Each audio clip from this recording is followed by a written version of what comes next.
மகிழ்ச்சியின் சக்கரத்தினால் என்னதான் செய்ய முடியாது? ஓம் சாந்தி.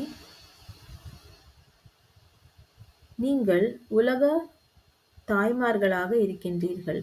உலகத்தை மேலே நிறுத்தும் தாய்மார்களாக இருக்கின்றீர்கள். நீங்கள் இந்த எல்லைக்குட்பட்ட வீட்டில் தாய்மார்கள் அல்ல.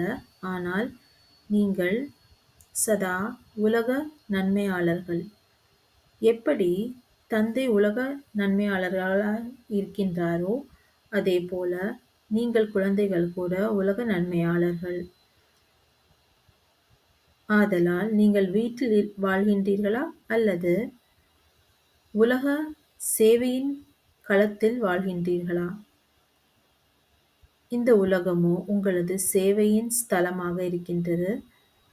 நீங்கள் எங்கே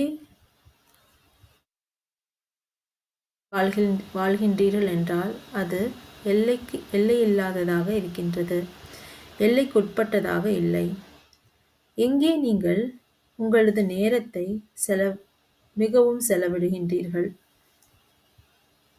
இந்த எல்லைக்குட்பட்ட வீட்டிலேயா அல்லது எல்லைக்கு அப்பாற்பட்ட உலகத்திலேயா?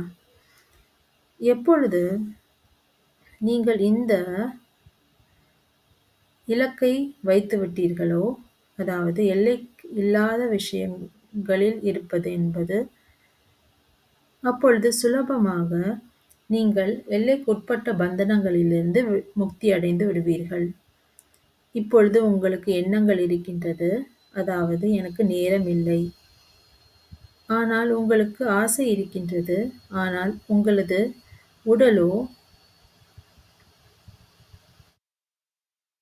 ஒத்துழைக்கவில்லை. ஆகையால் உங்களுக்கு சக்தி இல்லாதது போல் பந்தனம் உள்ளதாக இருக்கின்றது. எப்பொழுது நீங்கள் விடாமுயற்சியுடன் எல்லையில்லாத சேவையில் இருந்தீர்கள் என்றால், அதாவது நான் இந்த சேவையில் இருந்தே ஆக வேண்டும் என்று இருந்தீர்கள் என்றால், அப்பொழுது அந்த பந்தனங்கள் ஒரு நொடியில் முடிந்துவிடும். உங்களுக்கு தானாகவே நேரம் கிடைத்துவிடும்.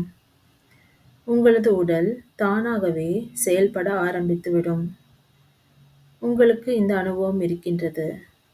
அது அப்படி இல்லை. அதாவது உங்களுக்கு நேரம் இல்லை என்றால், அதாவது உங்களது உடல் ஒத்துழைக்கவில்லை என்றால் ஒரு உயர்ந்த காரியத்திற்காக, அப்படி ஒன்றும் இல்லை. உங்களுக்கு சக்கரம் இருக்கின்றது. எங்கே ஊக்கத்தின் சக்கரங்கள் இருக்கின்றதோ அங்கே எதுவும் நடக்க முடியாதது ஒன்றுமே இருக்க முடியாது. யார் ஒருவரால் நடக்க முடியவில்லையோ அவர்கள் கூட நடந்து விடுவார்கள். அவர்களது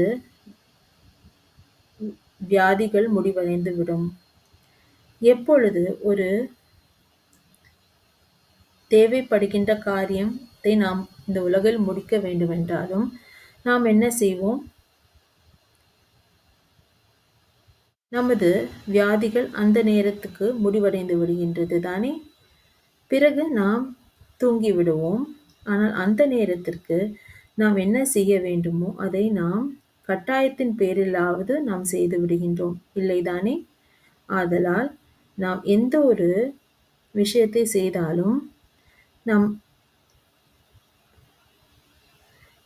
நமக்கு எதிராக எந்த ஒரு விஷயத்தை செய்தாலும் நாம் உலகத்தின் காரியத்திற்காக செய்கின்றோம். இந்த வழியில் நாம் நினைத்தோம் என்றால் நாம் சதா மகிழ்ச்சியில் சென்று கொண்டே இருப்போம். எப்பொழுது இந்த கட்டாயத்தின் சக்கரங்களால் இந்த விஷயங்களை செய்ய முடிகின்றதோ அப்பொழுது இந்த மகிழ்ச்சியின் சக்கரங்களால் என்ன செய்ய முடியாது. ஓம் சாந்தி.